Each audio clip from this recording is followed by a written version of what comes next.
Igreja, o texto, eu vou fazer de novo uma palavra um pouco diferente, porque tem a ver um pouco que a gente vai ministrar sobre essa questão de avançar. E eu só quero lembrar alguns textos para você, corroborando um pouco que a gente falou na quarta-feira. Em Hebreus diz lá que Deus não se alegra com aqueles que com aqueles que recuam. Então fala o seu irmão do lado que é tempo de avançar. Lembra também de outra passagem, quando Moisés indagou para Deus diante do Mar Vermelho e diante do Egito, vindo atrás deles? O que Deus falou para ele? A ordem é para... Tu vê que com Deus é sempre para frente. Tu vê que com Deus é sempre para avançar. Tem outro versículo no Evangelho que Jesus chega a dizer que aquele que coloca a mão no arado e olha para trás não é digno. Ou seja, quem coloca a mão no arado, quem aceitou Jesus como suficiente Salvador, quem aceitou a missão do Evangelho, quem aceitou essa responsabilidade e privilégio, não pode recuar, não pode olhar para trás, é sempre para. Então por que você está de cabeça baixa às vezes? Por que você está olhando para os lados? Por que você está olhando para o Mar Vermelho? Por que você está olhando para o faraó, para a perseguição, para a tribulação que está passando? Quando na verdade a ordem é para marchar. E é interessante porque ele fala, a ordem é para? A ordem é para? Só que ele era um povo todo de escravo. Olha que doideira. Quem marcha é o que?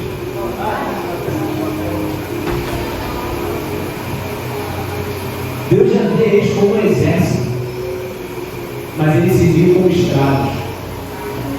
E às vezes esse é o nosso problema, e isso que Deus me trouxe aqui para trazer a sua memória. Lembre-se de quem você é.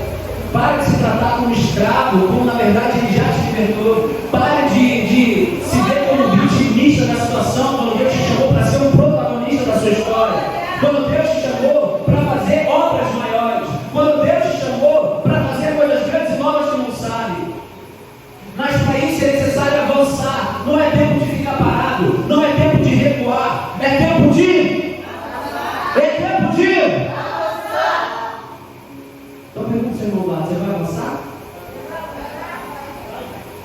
Tem um filme agora na Netflix de uma mulher negra do tempo da escravidão lá nos Estados Unidos, que ela conseguiu salvar muitos escravos, porque os Estados Unidos do Norte era livre e boa parte da família dela foi escravizada no Sul. Então ela trabalhava para conseguir dinheiro para voltar lá para o Sul, comprar escravos e conseguir. E ela conseguiu, tem documentário lá na Netflix, depois você procura, ela conseguiu resgatar 1000 escravos. Só que ela fala uma frase que ficou de geração em geração desde aquele tempo, que ela falou: eu salvei 1000 escravos, mas salvaria muito mais se eles soubessem que eram escravos. Tinha gente lá que não achava que era escravo, achava que aquilo ali era a vida dele. E ela não conseguiu salvá-los, porque a identidade deles é isso aqui.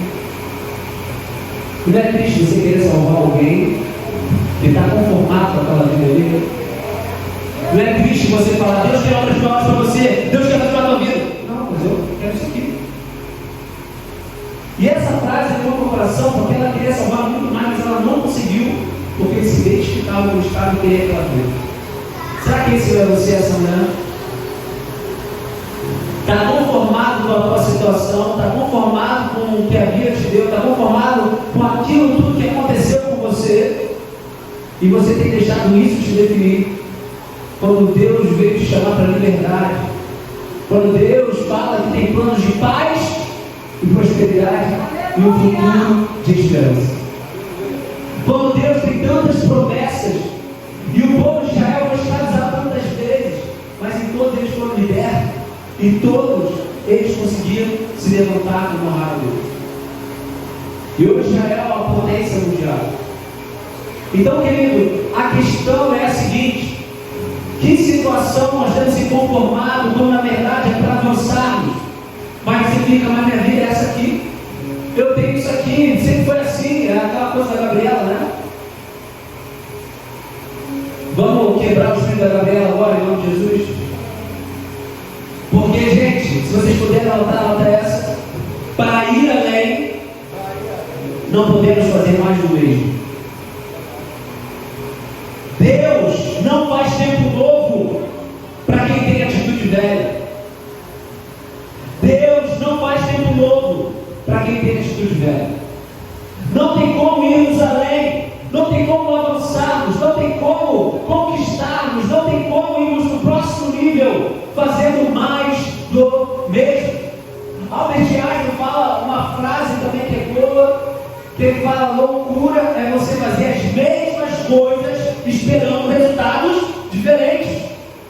E tem gente que está assim, ciclo após ciclo, ano após ano, repetindo a mesma vida, a mesma história, as mesmas derrotas, os mesmos desertos, as mesmas provações, as mesmas faltas. E Deus está falando: tem algo maior. E Deus te chamando é para avançar. Mas você fica lá: pô, Deus, mas está tão bom aqui. Aí é muito legal quando a gente vê lá os hebreus, a gente nunca acha que a gente é eles, né? A gente sempre acha que é os outros.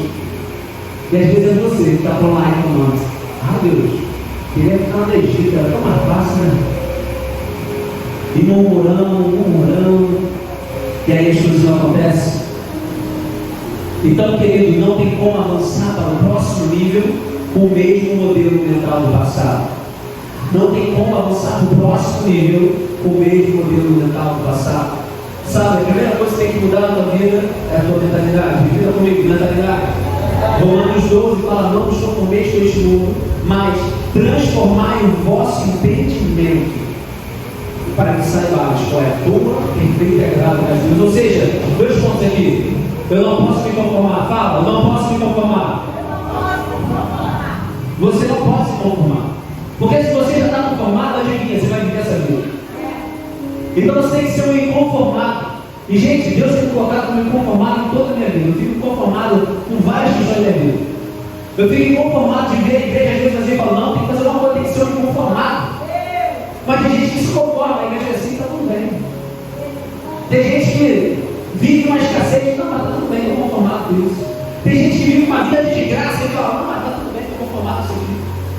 Não se conforme, não se amolde ao padrão deste mundo, não se amoldem às circunstâncias que te cercam. Querido, para depois a gente transformar nossa mentalidade, porque não adianta você querer mudar de interesse, não adianta você mudar de relacionamento, não adianta você mudar de emprego, não adianta você mudar de igreja com a mesma mentalidade. Vai acontecer as mesmas coisas, os mesmos fracassos, os mesmos erros, porque você não transformou o seu entendimento para saber qual é a tua perfeita e agradável vontade de Deus. Então, querido, quem aqui conhece a história do peixinho? E Deus me chamou muito comigo para falar isso com vocês. E ano que vem a gente vai ter muita coisa nova. A gente vai revelar em dezembro, provavelmente. Mas a gente vai mudar muita coisa e essa história vai revelar um pouco sobre isso. Deus tem me incomodado de tal vez, você não tem noção. Que às vezes eu tento falar: não, deixa assim, mas Deus me incomoda, Deus levanta profeta, eu tenho feito aulas, eu tenho feito seminários, eu falo: cara, não tem como, temos que avançar. Temos que avançar. Temos que avançar. Nunca recuar, nunca. Então a história do peixe é o seguinte: uma senhorinha sempre pescava lá no ribeirinho e ela pegava um peixe grande e jogava fora. Pegava o peixe grande e jogava fora. Quando viu um peixe pequenininho, ela pegava e botava no barco. E ela levava para comer. Isso foi de geração em geração. Aí vô, neto, tá, neto, foi de geração em geração. Só que aí a nova geração começou a falar: mãe, por que a gente sempre deixa os peixes grandes?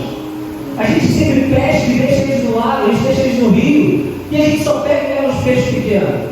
Ah, porque a nossa avó sempre fez assim e passou essa tradição para a nossa família. Não, era um menino mais novo, falou: pô, mas tem que ter alguma razão. E aí foram buscar a história, lá na minha casa, né? Era bisa, alguma coisa assim.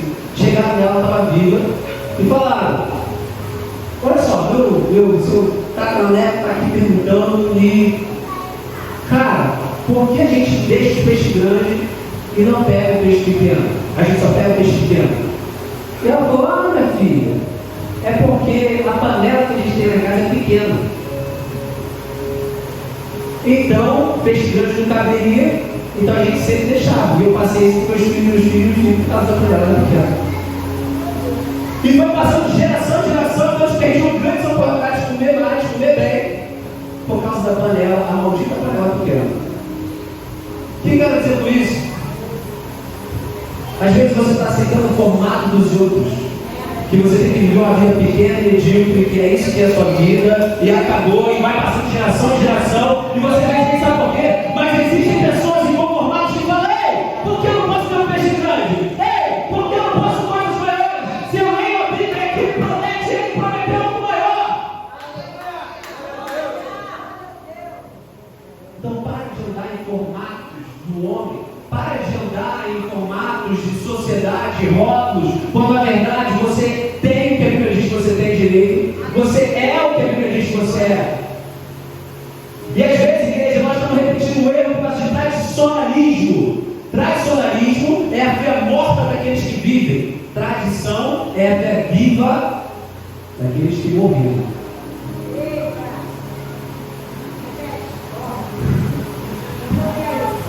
Querido, às vezes nós estamos seguindo o tradicionalismo que está nos limitando. Estamos seguindo formatos que nos deixam pequenos, que não nos deixam expandir, que nos deixam avançar, por causa de modelos mentais ou de condições do passado. E a gente acaba repetindo, e o mundo está mudando, as gerações estão passando e perdendo grandes oportunidades.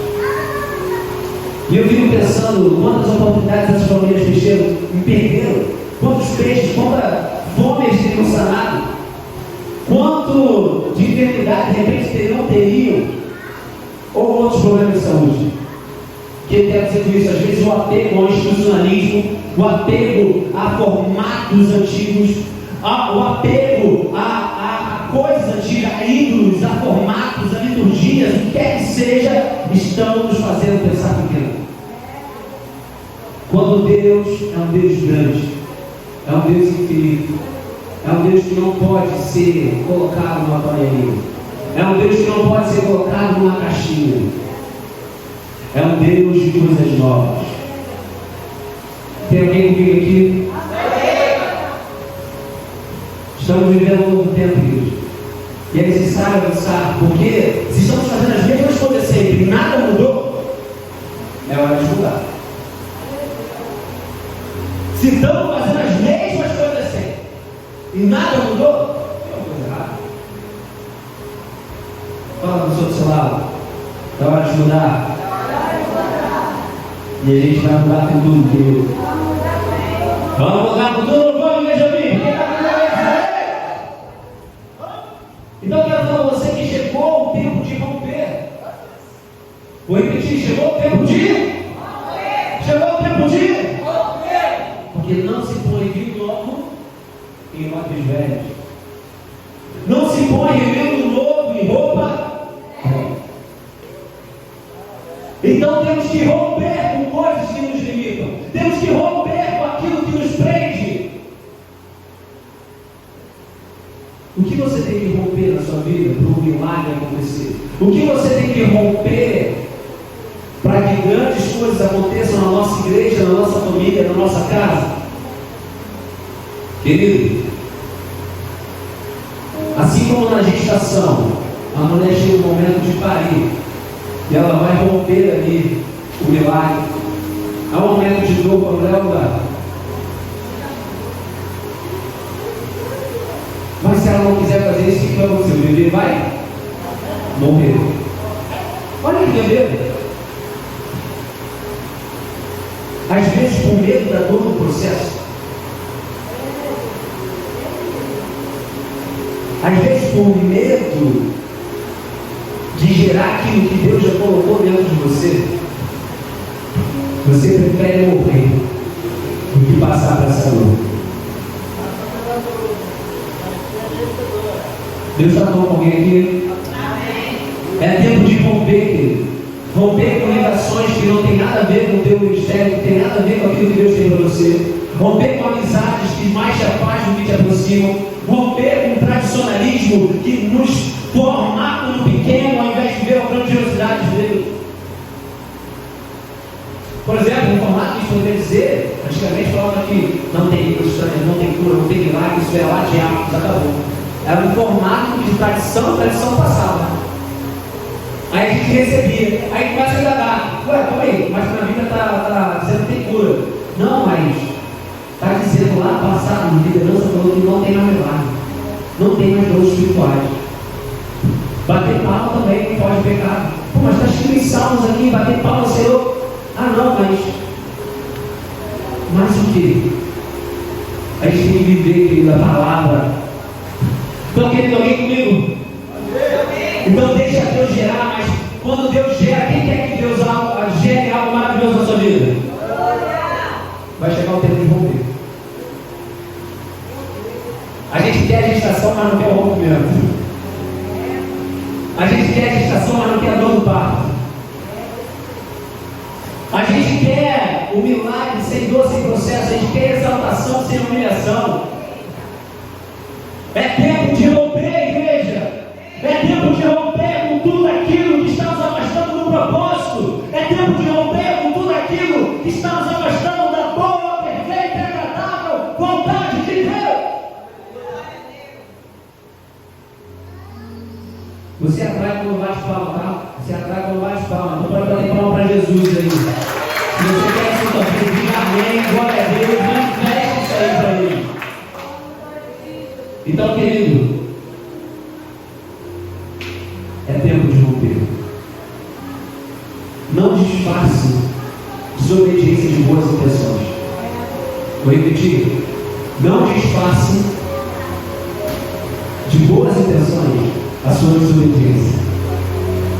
Deus mandou você fazer algo, você fala, ah Deus, sabe como é que é? Tem isso aqui, eu gosto daquele jeito ali. Aí você de boas intenções está disfarçando a sua desobediência. Mas para Deus é desobediência do mesmo jeito. Queridos, se tem algo muito melhor na sua frente, por que não? Por que não? Vocês conhecem a história do aplicativo da Bíblia? Quem aqui tem o aplicativo da Bíblia no celular? Todo mundo levanta a mão. Quem tem a Bíblia no seu celular, levanta a mão. Boa, praticamente a maioria. Você sabia que o cara que inventou isso foi um pastor norte-americano, Rick Croucher, falando dele da Left TV. Quando ele inventou isso, ele foi mais criticado por quem? Todo mundo queria matar ele. Ele criou lá nos anos 2000. Ele falou, vou criar a Bíblia aplicativo para espalhar para mais os crentes do formato. Ó. Não pode, tem que ser escrito. Que não sei o que é lá, mas é uma palavra sagrada. Ele falou, mas eu vou passar por digital. Não! Ele falou, não, vou fazer. E ele fez. E a Bíblia já teve mais, só que o Brasil teve mais de 20 milhões de downloads. No mundo, mais de 100 milhões. E chega a lugares de países proibidos também. Você está vendo, às vezes, como a gente está no formato do peixe pequeno, da panela nossa, que é pequena? A nossa mentalidade que é pequena? Então, restringiu aos judeus. O cara criou algo para a glória de Deus e a igreja não pode! Aí falta a luz, aí o cara lá no celular na Bíblia assim. É muita coisa idiota, às vezes, que a gente vê. Como na verdade, quem deveria mais te apoiar, às vezes são aqueles que mais te criticam. E às vezes você está fazendo algo que é da parte de Deus, que Deus gerou em você, e as pessoas estão querendo parar, querendo impedir que isso seja, isso venha para fora. Querido, nada nem ninguém cresce na zona de conforto. É preciso estar desconfortável para gerar o crescimento. Não existe nenhuma mudança na tua vida que não vai te dar desconforto. Não existe nenhuma possibilidade de você ter uma mudança na sua vida em todas as áreas e não gerar desconforto. Quer ter uma vida espiritual melhor? Quem quer aqui? Vai ter desconforto. Você vai ter que orar mais, vai ter que ler mais, vai ter que buscar mais. E a tua carne muitas vezes vai querer. Quem quer emagrecer? Vai ter desconforto, vai ter que ter dieta, vai ter que caminhar, vai ter que fazer exercício. Qualquer coisa, quer passar no concurso, vai ter desconforto, vai ter que estudar, vai ter que fazer. Qualquer coisa que vai dar crescimento ou melhoria, traz o quê? Traz o quê? Então, querido, não fala o que você quer quando você não se compromete a fazer. Porque Deus quer te dar um crescimento, Deus quer fazer na nossa igreja, Deus quer fazer um monte de coisas, mas a gente fica lá, mas está tão confortável aqui. Às vezes não tem lugar nenhum, nada acontece. Mas quem coloca a mão na água não pode olhar para trás. Querido, isso aqui às vezes a gente toca só no sentido de seguir Jesus, mas é muito mais que isso. Nicodemos, quando viu Jesus e começou a indagar ele ali, ele estava diante do Salvador, mas ele olhou para trás. Ele não botou a mão na água, não seguiu após Jesus por causa do tradicionalismo, por causa dos amigos. O que meus amigos vão fazer? Eu sou mestre da lei, o que eles vão pensar de mim se eu seguir esse cara? Aquele que bota a mão na água e não pode olhar para trás se não é digno de mim. Quem está te fazendo olhar para trás? Quem está te prendendo de seguir a vontade de Deus, de seguirmos juntos? Porque o possível e o impossível é uma questão de fé. Fala comigo, é uma questão de fé. E Mateus 17:20 diz assim: a fé pode ser o tamanho de um grão de mostarda, e vocês poderão dizer ao monte, sai daqui e ele irá. Ou seja, não é questão do tamanho da fé de cada um. Não é o tamanho da fé da Bia que é maior do que da Bianca, não. Mas é a sua falta de atitude de fé. Porque ele diz que o grão de mostarda, se você disser, vai acontecer. Ou seja, é a atitude, mesmo que pequena. Logo, os montes que se encontram em nossa vida permanecem pela sua falta de atitude de fé, ou se movem pela sua atitude de fé. A forma como você se posiciona perante as circunstâncias, gente, vai decretar a sua vitória ou a sua derrota. Isso na sua vida pessoal, isso nós como igreja. E eu quero dizer aqui, porque a gente tem que confessar a palavra. Quem aqui já leu Josué fala o quê? Medita no meu livro de dia, de noite. Sabe o que significa meditar no hebraico? Hagá, fala comigo, Hagá. Hagá significa muitas coisas. Hebraico é uma palavra que significa muitas palavras. Quando ele fala meditar, Hagá quer dizer rosnar, rugir, proferir, meditar, murmurar, meditar, inventar, considerar, falar. Meditar é você falar a palavra, você rugir como um leão todo dia a palavra.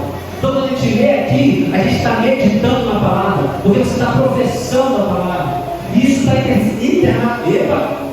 interiorizando, existe a palavra? Interiorizando a palavra do seu coração. Por quê? O que a boca fala está cheio. Então toda hora que a gente professa a palavra, a gente está meditando a verdade de Deus. E isso é poderoso. E querido, a palavra revela a nossa identidade. Somos a imagem e semelhança do Senhor. A palavra revela a nossa capacidade. Eu posso todas as coisas daquele que me fortalece. A palavra destaca o meu merecimento, porque em Cristo somos mais do que vencedores. E a palavra diz quais são os meus direitos. Nele nós temos o sim e o amém. Só que o mundo, o inimigo, vai dizer que você veio do macaco. O inimigo vai dizer que você não é capaz. O inimigo vai dizer que você não merece. O mundo vai dizer que você não tem direito. E aí eu te pergunto, qual dessas verdades você está acreditando? Porque aquilo que você acredita se torna uma verdade, mesmo que seja uma mentira. Aquilo que você acredita se torna uma verdade, mesmo que seja uma mentira. Então, qual dessas verdades estamos acreditando? Sabe qual é? Aquela que você está vivendo nesse exato momento. Não é aquilo que você diz, é como você se posiciona perante a sua vida. É como você se posiciona em as dificuldades, no relacionamento, no espiritual, na igreja, no financeiro, no trabalho, em tudo. Como você se posiciona demonstra de fato o que você crê. E não o que nós dizemos. Sabe, Tem uma série na Netflix, Deus falou muito comigo na hora de uma ministração que eu vi, que é Inventando a Ana. Quem já viu essa série? Inventando a Ana? Quem viu? Resumo dessa série. É uma mulher que enganou, ela foi tipo um golpista no Celeste. Ela enganou Nova York quase inteira, mentindo, dizendo que era uma herdeira de um alemão rico. E aí ela conseguiu coisas impossíveis. Ela conseguiu conta bancária em bancos que eram tipo assim, só de gente que tinha milhão, ela não tinha R$1 no banco. Era pobre, mas ela falava para todo mundo assim, sua herdeira, e todo mundo acreditava, porque ela se comportava, se posicionava como a herdeira. E as portas se abriram para ela. Ela conseguiu advogado, gente, que o honorário era 100 mil a hora. E o cara trabalhou para ela por acreditar. A mulher era sinistra, usava para o mal. Mas o que quer dizer com isso? Deus nos trouxe do coração. A Bíblia fala que somos cordeiros de Cristo, que temos herança como aquele que é o dono da prata e criador do universo. E Deus na hora me lembrou dessa série. Ela viveu uma mentira, abriu portas. Vocês têm a verdade e não se posicionam como tal. Meu Deus! A Bíblia diz mentira, gente? Se ela diz que você é herdeiro do Cristo, por que se comporta como alguém que não é? Ontem eu estava no shopping para ver outro evento. Quem já viu aquelas portas automáticas? Quem faz a porta automática no CD? Detector de. Aí você vai. Querido, portas só vão se abrir quando a presença de Deus estiver habitando a tua vida. Mas às vezes você não se posiciona como tal e por isso que portas continuam fechadas.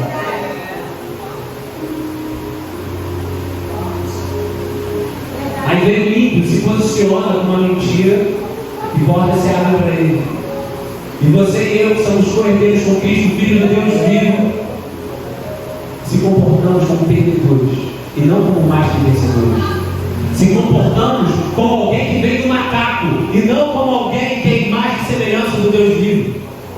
Se comportamos como alguém que não é capaz, ao invés de dizer, posso todas as coisas, aquele que me fortalece. Se comportamos como alguém que é mais do que perdedor, ao invés de alguém que é mais que vencedor em Cristo Jesus. E Deus ministrou muito isso com a coração, ele lembrou da série literalmente. Brincar aquela mulher, andou de arte, conquistou tudo, foi preso no final, graças a Deus, eu estava rolando, está reclamando geral. Todo mundo estava de outra mulher. E Deus falou, cara, você é meu herdeiro.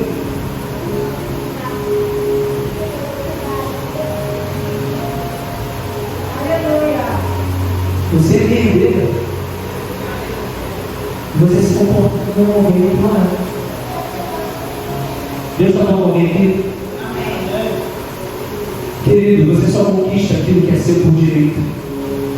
Você só conquista aquilo que você acredita que pode conquistar. E você só recebe aquilo que você aceitar. Deus te traz presente, mas muita gente acha que não pode, não merece. Quem sou eu? Querido, quem é você para não aceitar como Jesus para um alto preço com você? Jesus, Deus te ama tanto que tornou seu filho. Quem é você para não aceitar o presente da salvação e com ela todas as bênçãos? Senhor, só aceita a salvação, as bênçãos não. Meu querido, se Ele quer me dar, amém. Eu quero viver tudo aquilo que Ele tem para mim. Mais alguém aqui? Mais alguém aqui, igreja? Sabe por quê? Cada um tem a vida que tolera. Cada um tem a vida que tolera ou a que plantou para colher. Porque de Deus não se sombra. Aquilo que o homem semear, isso vai colher. E diante disso, gente, o plano do céu, para terminar, você sabe qual é o plano do céu para você? Existem vários versículos, vou destacar alguns aqui, mas não vou falar todos, você vai saber. 29:11, Jeremias 29:11 fala que o plano do céu é de fazer prosperar, de dar paz, o futuro de esperança O plano do céu para nossas vidas, a gente vê, é crescer e multiplicar. O plano do céu para nossas vidas, adivinha, é nos abençoar. Querido, anota uma frase que eu. O céu não te tolera, ele te celebra. Porque como o pecador se arrepende.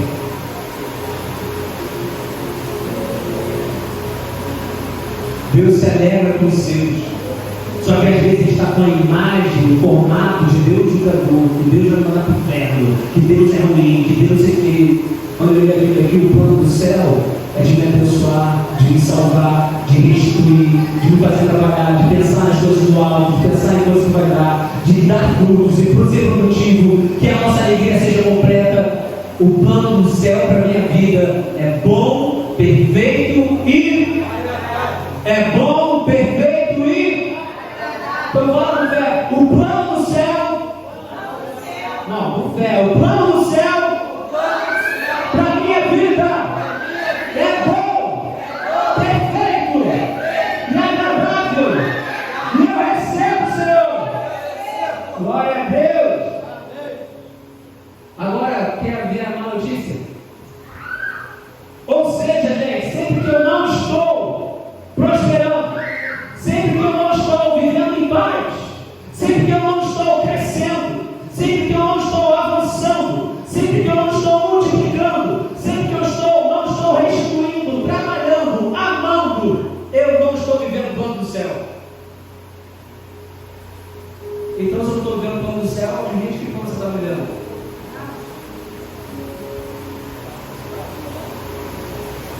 Você está vivendo o plano de quem, gente?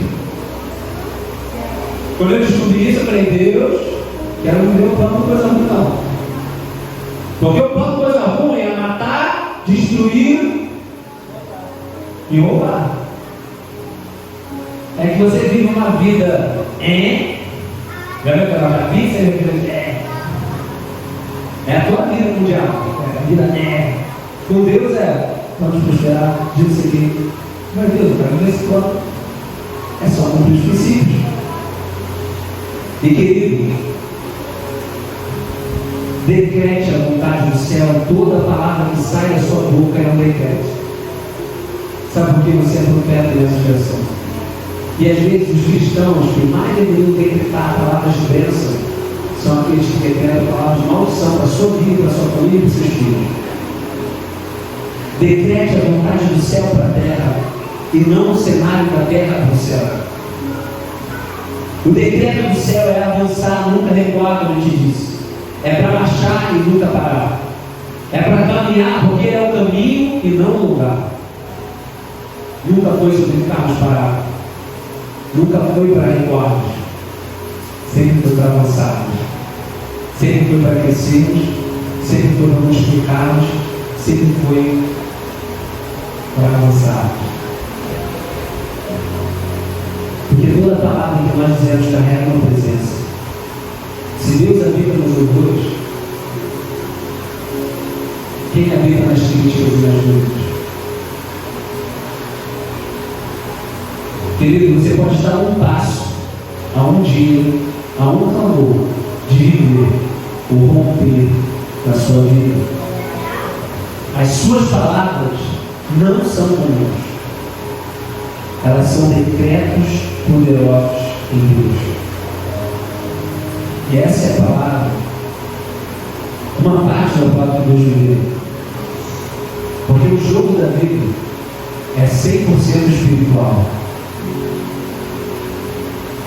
E é chegado o ano de romper. É chegado a nossa vez de crescer. É chegado o momento de vivermos o plano do céu, não o plano do inferno. É chegado o momento de a gente viver a verdade de Deus e não as mentiras que contamos a nosso respeito ao Deus do céu. E querido, decreto, a obra que nós fazemos aqui é muito maior do que nós podemos imaginar. Lembre-se, é uma visão para além da nossa estação. Não é para a sua estação. O que Deus tem é maior. É para a gente deixar um legado para as próximas gerações. Como eu falei, a muralha da China demorou 2.000 anos para ser construída. Eles entenderam que eles tinham uma visão, que era maior que a estação que eles estavam. O propósito era maior. Assim como o Evangelho 2.000 anos depois chegou aqui, porque pessoas acreditaram na visão. Vamos colocar de pé.